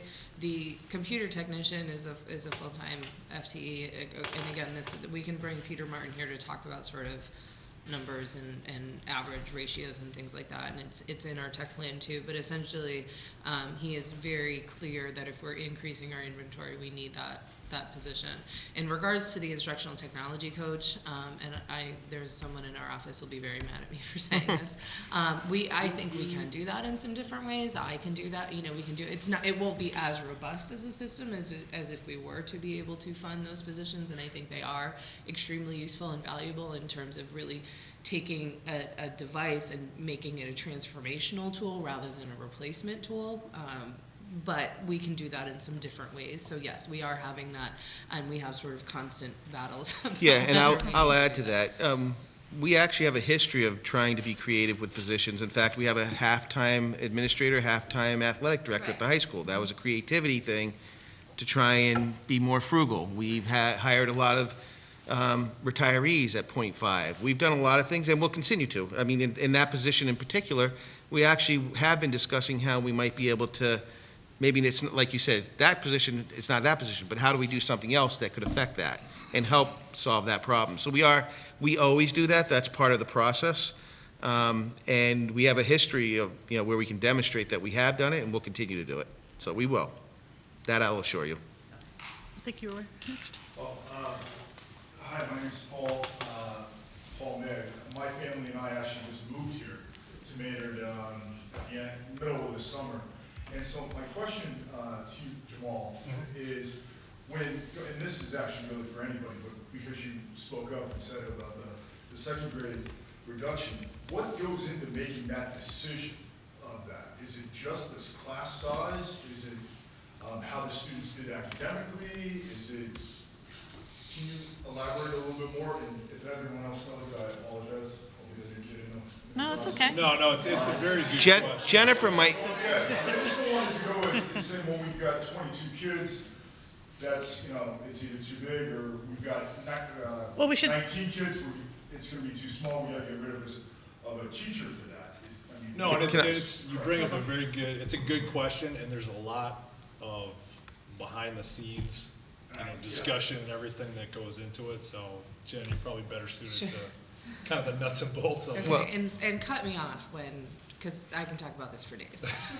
So you're right, there's a lot of different factors that go into it, and one of the things that we want to do really strategically is to figure out where do we allocate our teaching resources for the best benefit in classroom spaces, in instructional coaching spaces, and other spaces. What we do is, one of the things we do is we look at enrollment trends, and we look at sort of where we are, and the reason that those numbers mean something is because of the research that's been done over the last 20 or 30 years regarding class size data. The research is very clear that lower class sizes does increase student performance, particularly when you are at the lower elementary grades in K1, 2, and then upwards into 3, depending on which studies you're looking for. That benefit lasts for several years after that. It drops off in about 4th grade, where you see, it's not as clear of a benefit to have lower class sizes. But what's important to note is that the research is also pretty clear about what range we're talking about when we're discussing low class sizes. Essentially, all of the studies are pretty consistent that anything below 20, you begin to see some form of a benefit, but the correlation between that and the benefit in for student achievement and class size is unclear at 20 as it is when you get down into 16. And so really, when you're looking at reductions of class sizes and you want to have small class sizes, and what that means, I always use the 16 to 18. That's where you're going to see this sort of research base saying, yes, you will likely see an increase in student achievement. The other thing that's important to note is that these studies have all been done within the last 20 years with No Child Left Behind and all of these pieces. So what they're using in terms of student achievement is testing data. And I don't think that that's something to write off, but I think it's something to take note of. They're not talking about, they're not looking at one of the things we're looking at now, which is social emotional health of students and all of those components. Now we can get into where that likely would go and how that likely would fit. But that's not the benefit that they're talking about. They're talking about sort of an academic piece. And really it's that 16 to 18 window where you're seeing that benefit. The other component that I think is important to note is that it's an adult to student ratio. It's not a teacher to student ratio. And so one of the things that districts look at is how can we provide additional adults in the classroom spaces to be able to lower those numbers. And that's another component that we've talked a lot about. So those are some of the factors that go into can I add? looking at that piece. Sure. Yeah, and specifically on that topic, Jennifer and I have had 2 meetings with the Green Meadow teacher leaders. We've had 1 meeting with the Fowler teacher leaders. We've had separate meetings with the math literacy coaches, because one of the things that I think Jennifer put in her budget was that we have a Title I program at Green Meadow, but we don't have the same for our kids at the Fowler. And so one of the strategies is, do we decrease class size, or do we provide more Tier 2 support and more coaching? And so we've had all of those meetings that we talked about, and curriculum committee meetings on that topic. And leadership team, all the administrators, we've met with them and talked about that topic. So a lot of people have talked and said their piece and said what they think is most important, and then we look at the data, and it was a very thoughtful, it's been a very long and thoughtful process to get to this recommendation. And it's continuing. Even, I think you just met with the leadership team yesterday to review all the things that the teacher leaders had talked about and all the things that the coaches had talked about. So, It's a process. It is definitely a process, and it's a long process, and there are lots of meetings. And I can address the student achievement for Maynard students specifically, because I know a lot of times when I talk about research in general, they're like, yeah, I don't care what some study in California said, I want to know what's happening here. So we are looking at that too. And so we have our literacy specialist who works at Green Meadow. We looked at the data specifically there, and we have our math coach who looked at the math data. And essentially what we're seeing for those positions, we've spent a lot of time on sort of specialized instruction for students and resources on specialized instructions for students who are not making gains in the traditional classroom spaces. And I don't mean special education in this moment. We give a reading assessment, and I'm seeing that this kid isn't doing as I expect him to do. And so the structure that we built is that we have a reading specialist come in and work with that student, or we have tutors come in and work with that student. In looking at the data for the common assessment data and literacy through a variety of assessments through all of those, I think Dibbles is the one we looked at most specifically. What we're seeing is that we have about 50% of our students who are meeting the gains in the way that we expect them to, and another 50% who would fall within the second category. The problem is that we don't have enough support in that area to be able to provide that. And then on the flip side, as Dr. Girardi mentioned, at Fowler, we've done something very different, where what we've done is we've spent a lot of time with our literacy coach and our math coach working within classroom spaces to do more of the classroom level instruction. But what we're missing at Fowler is when that doesn't work, how do we provide that second dose, especially for kids in grades 4 and 5. And so that was some of the pieces that we were looking to fill in to be able to provide, something different within that what we call tier 1 or classroom level pieces at Green Meadow, and then the flip side of that tier 2 piece here at Fowler. So we are looking at that data, and we are using that data in order to make plans for moving forward. And as Dr. Girardi mentioned, one of the things, and we've had conversations with the Green Meadow teacher leaders about where do we allocate those resources? Do we put them into these sort of specialized support areas for either teachers or for students, or do we put them into lower class sizes at the elementary schools? And that was something that the teacher leaders weighed in on at both of the schools, the instructional support specialists weighed in on, and then we had a conversation about yesterday. So, sure. Come on up. Can you just come up and introduce yourself, please? Thank you. At least you're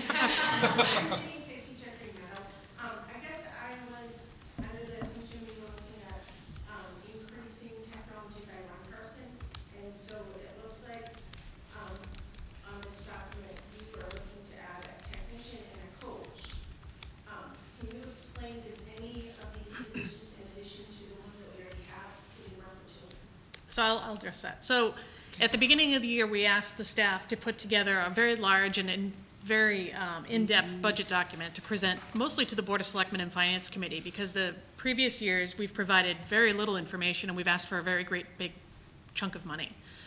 So if you read, I'm not saying you should read 42 pages, but if you are interested, there is a lot that goes into it. One big thing that was accomplished last year was the culmination of a lot of work on the technology team, which is mostly Committee. folks who work, the committee. And they have a 10-year plan going forward. So it's really the first major milestone I've seen in a long time put down on paper. So that allows us to go to the selectmen and say, for example, here's our technology plan, it's 10 years, it's well thought out, these are the experts on the committee, these are the staff on the committee, we need these things over the next 10 years. So one is the position to support the devices and the infrastructure, that's a no-brainer. The other one, the coach, correct me, Jen, but that is a way to, we provide lots of different tools to the teachers. So the math coach, the literacy coaches, that is one thing that we have been doing, is providing more coaching opportunities. I look at it as additional professional development, if I'm miscategorizing that, but it's someone that would work with teachers, not students. Correct. And right now, just to summarize, that page, the entirety of the page is a wish list. You know what I mean? There's no, that's why I was trying to sort of elucidate, the 4 under additional staff, that is what the building principals would like to see, but we're in no position to fund any of that. So just to be clear, this is a very big wish list. The technology one has the most data behind it. And can I just add Jennifer could probably add even more, because she was on the technology committee. with a bunch of staff. It was, a well-rounded committee. But they looked at the Department of Elementary and Secondary Education guidelines in order to come up with the plan of how many, actually, over the course of time, it's not just one coach, there's multiple coaches that are on that list of what the Department of Ed says for our district should be the guidelines of what we should have to support teachers. But Jennifer, you can probably elaborate on that a little bit more. I think that it's important, it's an important piece, because I hear the question, right, who's working with the kids and where are we spending our resources? The technician, again, I don't think we need to go with that piece. I think the instructional technology coach really comes from, the reason that was in the budget document was because of the work of the technology committee that happened last year and that finished up this year, that we presented in the fall, and using some of those best practices put forward that we would like to see over the next 3 years, one instructional technology coach per building that we would then add to the budget. This is something that other districts have done, that they've seen great revenue or great additions to what they're doing, and it's the difference between putting a device in front of someone that they can, instead of writing on a piece of notebook paper, they're typing or they're using it as a notebook, or using it transformationally as a way that you could not learn if you didn't have that device. That's what those instructional technology coaches allow teachers to do. So that's sort of the where it comes from. Whether or not of all of these things, that's going to be the thing that rises to the top. Again, we have differences of opinions in terms of that. I will tell you, I think that there's some different ways that we can do that if push came to shove in terms of that particular position. But we are bringing it up here because it was in the technology plan. It was something that was presented in the technology budget. So in order to keep track of these needed positions, it needs to go on there.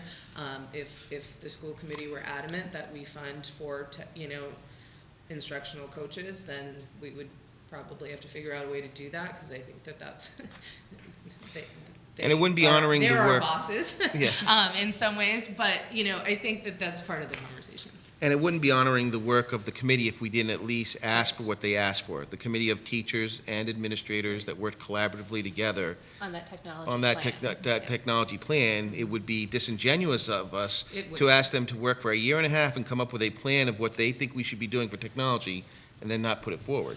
I'm going to get in big trouble tomorrow. But I think they would know that a position could potentially be reduced because of that person coming on board. Would they make the same decision? I don't know. Well, that's not their role. The role of the technology committee is to tell us how we can move this school district forward over the next 10 years in terms of technology. It's our job here to figure out how to fund it, for sure. So, I wouldn't want them to make a decision based on all those factors, because that would color their decision-making. We need their decision-making. We need the curriculum director to tell us what she needs without being worried that it's going to cut a cafeteria staff worker. That's not the right example, but I agree. that's our job here. And that's why we always want to hear from you folks, because our job is to also represent the community's will as well. I just wanted to bring another thought about the technology coach. The technology that we have and are purchasing is only as good as what we know how to do with it. Correct. I recall when Caitlin entered 8th grade and got her beloved iPad. When we went to Target and were buying all the notebooks and paper, she said, I got an iPad, why am I buying all these notebooks and paper? So if you think, that's just a base thing, but going back to when my son was in kindergarten, we had an iPad at home. And what I really wanted to do was be able to use a behavior management program on the iPad that they would utilize at school that I could then utilize at home. Nobody even knows how to do that at school. So That's definitely part of the challenge. it's great to have equipment, but if you don't know how to use it to further kids' learning Right. and have them be, technology proficient and educationally proficient. Right. In addition to the technology, particularly iPads, is very heavily used for students with disabilities that are on IEPs as rewards. Now, if we don't know what to do with that stuff and we don't have somebody who's directing it, what's safe and what's not safe, what has a back door and what doesn't have a back door to inappropriate things, who's keeping it? You need somebody who has that as their ownership property. That's what I'm doing. I'm on the ball on that piece. So that piece in terms of safety, that's within Peter Martin and the technician. So that piece we own and we're putting in place, and we have. My daughter's particularly sneaky. Well, maybe she should come talk to us because you need the hackers, right, to make sure we know. There could be an internship. I'm formulating an internship. Technology coach. In Burlington, they have the kids doing it. But so- Jennifer makes a good point, Jennifer, that if we have technology that's amazing, that can do amazing things and help Yes. teachers and students perform at a higher level, then we have an obligation to teach those students and those teachers how to use that technology. I know myself, I could be better at using some of the software that we have. And sometimes I ask Jennifer and Charles and other people to help me, because they help me, and I learn, because I'm always learning. We're lifelong learners. I learn how to use the technology that we have to schedule. We can send a few first graders out. So, it's a good point, Jennifer, that, it's actually amazing how untapped these resources are, and we really want to utilize them to their fullest extent. Otherwise, we're not really being efficient. And teachers don't have time to do that. When are they gonna do that? Right. Well, and that's, I think, In their spare time, with all the other stuff they do in their spare time, that is related to teaching their class? Could you just clarify on this sheet, how the support staff is spread out across the district? so which sheet are we on? The chart. Dr. Girardi's chart? Sure. Okay. So what specifically, or do you want me to just go through each position? So 2.5, we've got assistant principals, we've got the .5 at the high school, we've got somebody who's there full-time at the Green Meadow, and we've got somebody at the Fowler who's here full-time. Guidance, we have 5 positions, 3 at the high school, 2 at Fowler,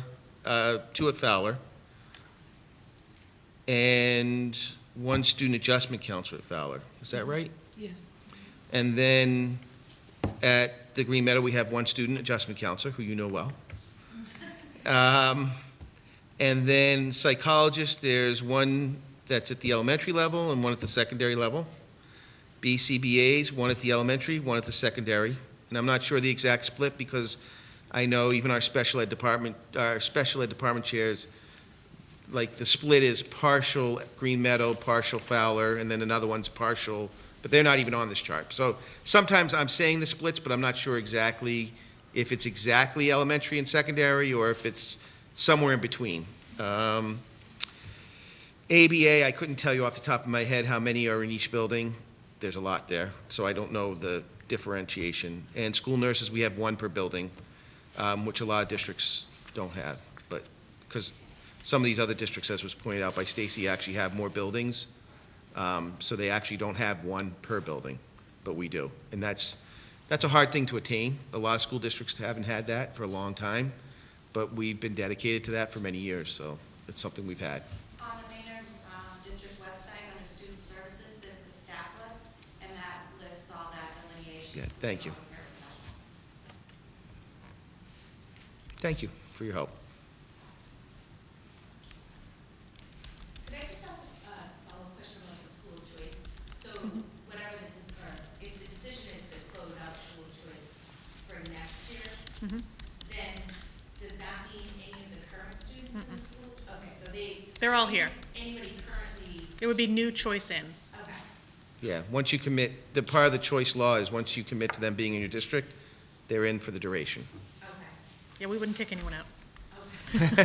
God, can you imagine that meeting? Yeah. I was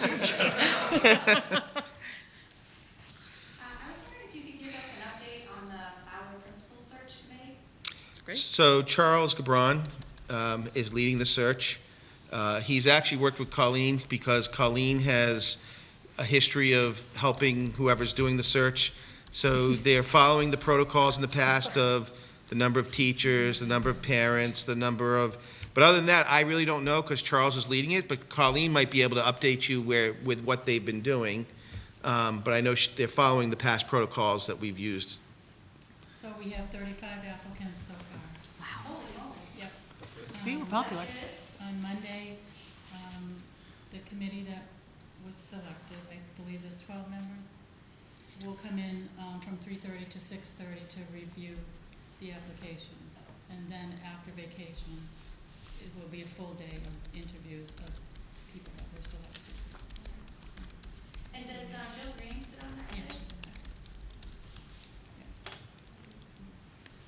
Would there be any changes to this list Oh, there could definitely be changes if we get really bad news. Oh, no, yeah, no, I meant, Oh.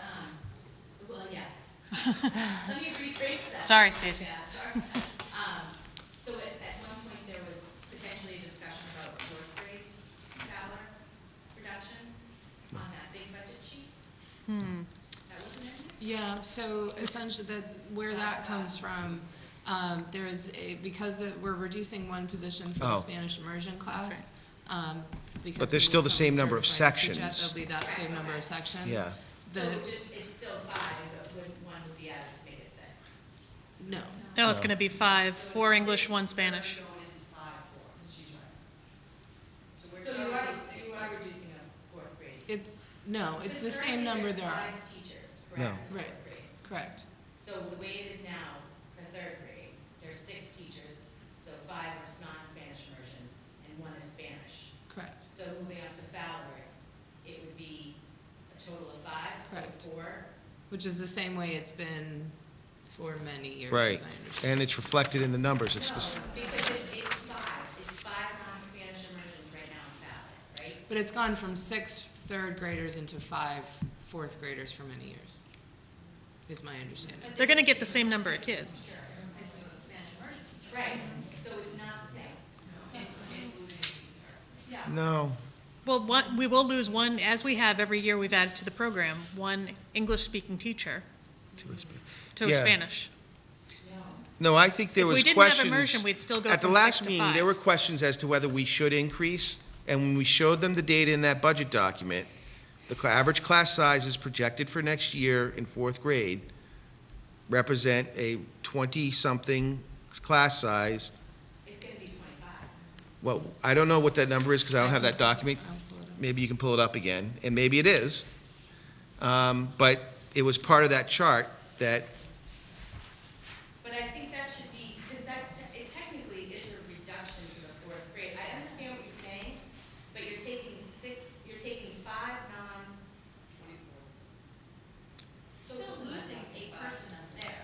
I don't, And replacing her with a Spanish immersion teacher. well, that's Yeah, one So piece. we'll have 5 full-time employees in that grade, and after the change, we will still have 5 full-time employees. But one of the people there will have to disengage. But what One of they're the- saying is, yeah. we're going from 6 sections in third grade to 5 sections in fourth grade, which is the same thing we did last year, and we've had these average class sizes between 20 and 25. Mm-hmm. And that document, that chart on the budget proposal shows that we're doing the same thing we've done in the past. Right. is We what currently have Jennifer- 5 with no Spanish teacher. Right. And when we add to the program, like we've done every year at Green Meadow, 1 will be A exchange. Spanish- right. 1 will be a Spanish immersion teacher. Right, so the positions are the same, but the people are changing. Yes, Oh, yeah, I thought I said that. Replacing a teacher, yes, replacing it with a different teacher. correct. Yes, That's the point, right? yes, Yeah. absolutely. Yep. So that's a big deal. So in other words, should that be here on the reduction? No. It's well, I mean, we could technically show it, like, if you were an accountant, you could show an in and out, right? You could have a salary, Just swap a layoff, and a salary of the new teacher coming in. We've gone through this The every year. at number of Green Meadow. staff aren't changing. The number of staff, Because it is different, the class size right now is about 20 kids per class. In which grade? 20 for third grade. Third grade is what? 20 kids for Okay. non-Spanish immersion classes. Yep. Next year, when they go to Fowler, it's gonna move up to 25. Is that what your data shows, Jen? This year, we're looking at 6 classes and an average of 19.8 in third grade. It's on different pages, so forgive me. Next year, we are looking at 5 classes with an average of 24. We have a total population expected next year of 119, so if you give me a second, I can do the math. If you But one take of the those is Spanish immersion too, If you right? take the So one is larger. 25 out, I believe it winds up being about 22. That's So it's gonna 22. go to I can do the math. so, So we have the number on here that in the budget document for 16-17 with 5 sections is 24 students. Because the Spanish immersion class is a larger class, when you we have a class size of 119. So when you take out the 25, I've done this before and I think it's 22, but I'll do it right now. So we have 94 non-immersion students that will be in 4th grade next year, and if you divide that by 4, we're looking at 23 3.5. So those averages are, in the document even, are skewed because they're not identifying that the immersion class always starts off larger and usually stays larger. It stays about 24, 25 kids. So I think currently in the Spanish immersion third grade, there's 23 students. And it's not gonna change. I mean, it's gonna be 23, because you can't add any Spanish, you can't add any kids now. to the No, Spanish you're right. program. So that's 23 students in Spanish immersion. Right. Just leave it at that, that's fine. I'm just speaking because I have a third grader. Sure. And Okay. So even if it's 23, the average class size, we're not losing a teacher in fourth grade. We're keeping the same 5. Yes, there are 6 teachers in, but it's not right, because you have 5, so you have 6 total classes right now in third. yes. And you're going to 5. And the class size is 19 point something in third. Right. And going to 5, it's going to be 20 point something, 22 or 23. But you're still losing a specific person, like, the positions are the same, the money is the same, you're losing a teacher, Yep. a specific teacher. But this year, we only had 5 in fourth grade anyway. No, they're just saying that because we're doing an immersion program, we're losing an English-speaking teacher. I think there's 2 different conversations. Yeah. We're saying the same thing.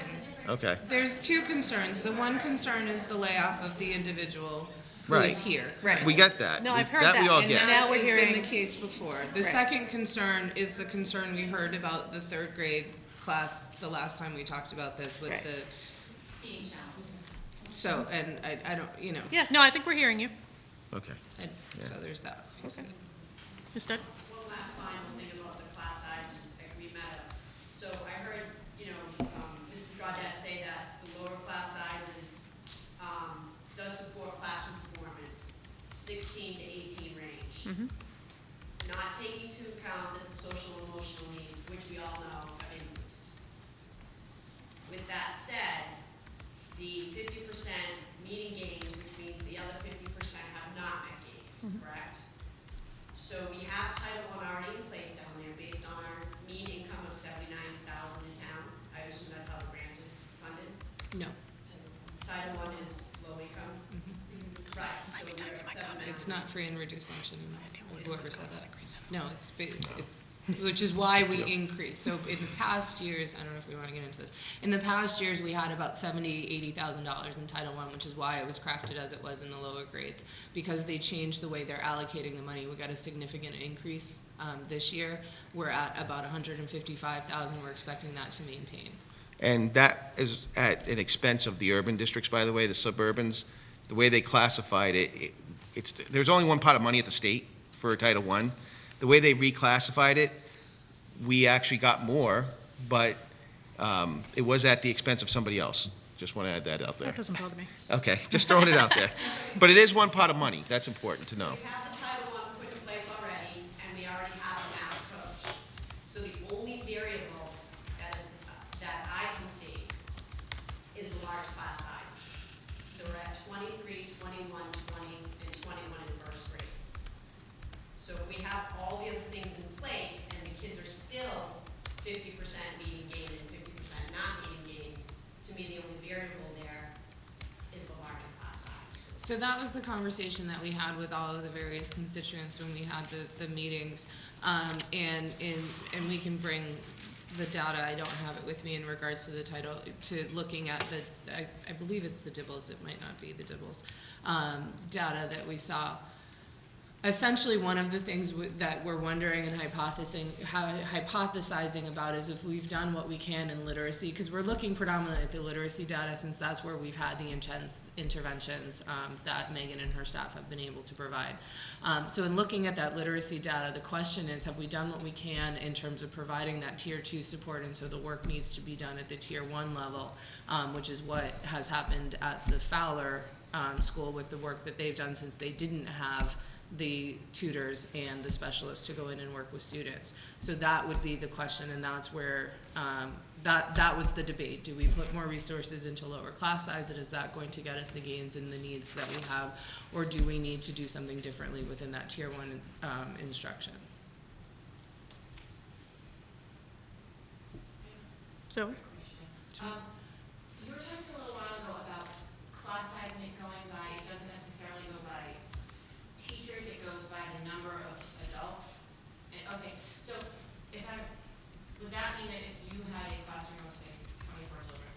one of those children is a special needs child who has their own full-time aide in the classroom, that would count as a body in the room, or no? I'd have to I'm look. asking because I don't know, the way you phrased it, I was confused about adult bodies in the room versus the teacher. Sure. So- I wouldn't count it that way. If we have, Not. yeah, no, I would not. I don't know if the research studies do. I'd have to go back and look at that specific element of them. But essentially what we look at is if you have a professional teacher and a paraprofessional in the classroom space, it's looking at that reduction. If you have two co-teachers in the classroom space, it's looking at that.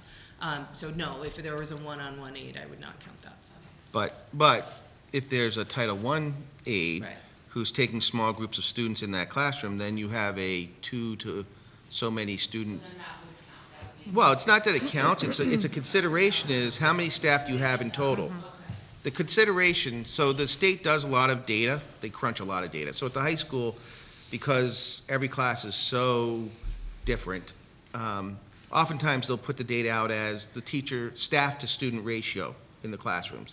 They'll consider the fact that you have X number of paraprofessionals, X number of teachers, and X number of students, and they'll figure out a staff to student ratio. And again, when we have our Title I program going in, we already have math coaches, we have a literacy coach who does Tier 2 interventions with small groups or sometimes individual groups of individuals of kids. We have Title I teachers going into, Title I paraprofessionals going into the classroom and doing small group instruction. So it's not necessarily one teacher to 23 kids all the time. It's sometimes one teacher while somebody else is taking a different group of kids. In fact, some of our, sometimes I know the student adjustment counselor will go in and teach a class. At that point, that there's a different number of people in the room. So it is a factor that the state sometimes considers, is the number of staff in total that you have. Jenna? So I just want to go back to the fourth grade for next year, because I was not initially paying attention to this, and I think it's a really big deal when we're talking about staff retention, which is a big problem in Maynard. We lose a lot of good teachers. Our pay isn't as good as it could be in terms of competitive salaries in other towns. We lose people that way.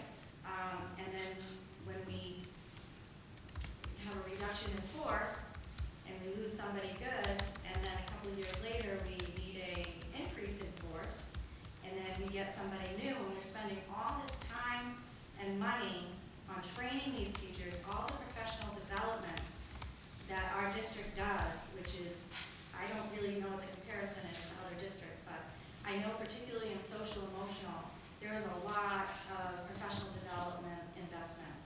And so we're spending all this money, and we have some great fourth grade teachers, there's 6 of them. Bullock, Bradica, Galesian, Grant, Carlton, Hobbs, and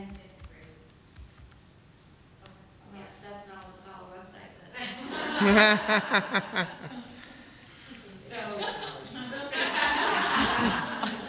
She's great too, though. So she is great.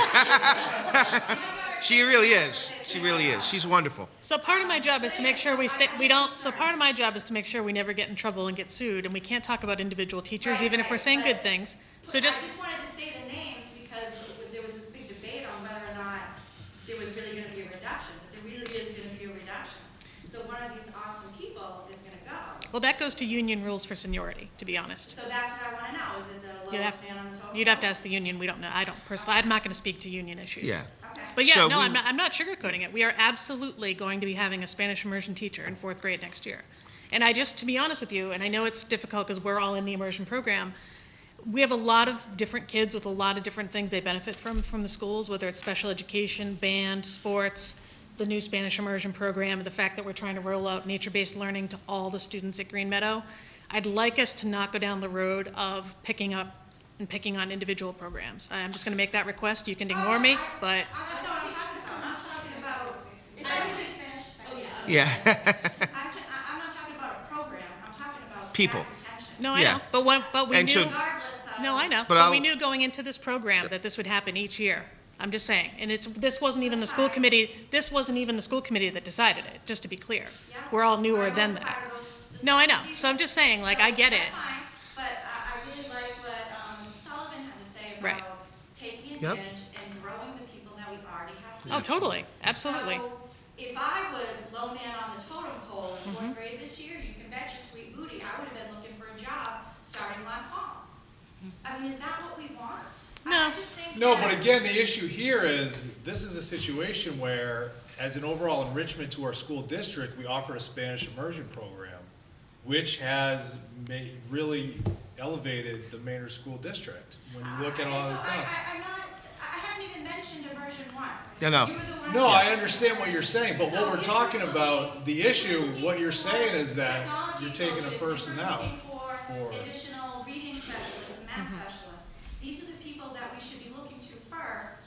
The example of a special education teacher from Fowler moving to Green Meadow, that's a perfect example of being creative and utilizing the expertise and teachers that we already have here, that we've already invested all this time and energy into and money, and making sure that, you know, we're keeping the good So people. I think we all agree with you, but I do think, you've heard also that there are union rules and we have to follow those rules, and everybody are aware of those rules. So the teachers, like you said, are aware of those rules because they've negotiated them as part of the contracts.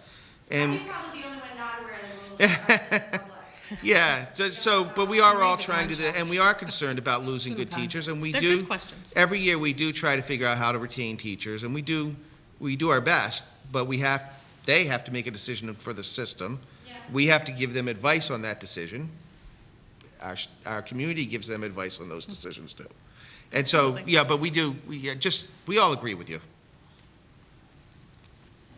So I'm confused, and it doesn't take much for that to happen. But, is it my understanding, and I thought I heard it said, maybe it's not, that this is still just a suggestion list? Everything on here is still just a suggestion list? Is that, I just want to make sure. What do you mean? I thought somewhere here, on the community, I thought I heard that this sheet, that has town administrative recommendations, additional staff. Yep. That was there, that entire sheet is still just a wish list or? Well, we haven't, just put it this way, we haven't taken any formal votes on anything, absolutely. So just help me, walk me through. Yeah, sure. The second grade teachers still, or the second grade teacher, the second grade class has not been decided yet whether or not it would be reduced. I will go to Bob only because I don't know when we have to send out letters of potential layoffs. Right. So I'm just going to phrase it that way and then Well, ask that's Bob. the answer. Yeah, no, of course. I'm just asking if it's a done deal or not, because I heard that this sheet is still not. a Correct. done deal. It's not. However, we do have a looming deadline that comes up, and hopefully the schedules will be done in time. Otherwise, there may be potential layoffs, and we'll have to go through that process. Yeah, so not a done deal. Are you talking about the high school schedule? The high school, actually, all three schedules have to be decided on. But are you suggesting that if the high, because originally I think you said the high school schedule could be a positive or a negative? Right. And so if it was a positive, then some of these things Could change. could change. Sure. Yeah, absolutely. Yeah, it's definitely still a work in progress. We're just getting towards the end. I have a question for him. So let's say I wanted to become proactive about, you say that what's important to you guys is the education, and it's also the public, what the public wants, what this, the town of Maynard. What's the timeline looking of when this decision is going to be made? If I'm to walk my butt door to door to the other first grade parents and say, hey, look, we may lose a teacher, which means our class size is potentially going to stay the same or get bigger. If we want to make an impact, can I walk around with a petition looking for signatures of other first grade parents or of other kindergarten parents who are looking to keep that teacher, to keep our class size lower? Will you take that into accountability of this is what the public prefers over an extra custodian or a whatever it is, how would I go about being proactive as a citizen of the town of Maynard to say, perfectly frank, this is really darn important to me. Sure. This class size is really important to me, and I think it really would be to a lot of other parents and also to the teachers who, if there was a small, my daughter, I think was like 17 or 18 for kindergarten, you can do small group reading with your own teacher when you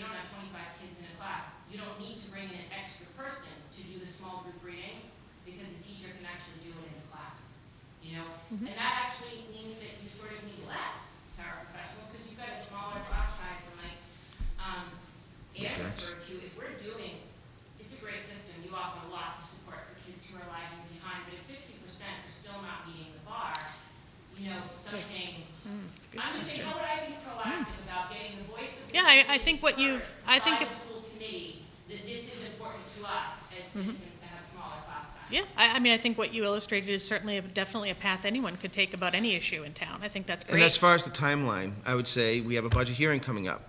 I'm hoping that we're going to have answers for that budget meeting as regards to the schedules and what that means.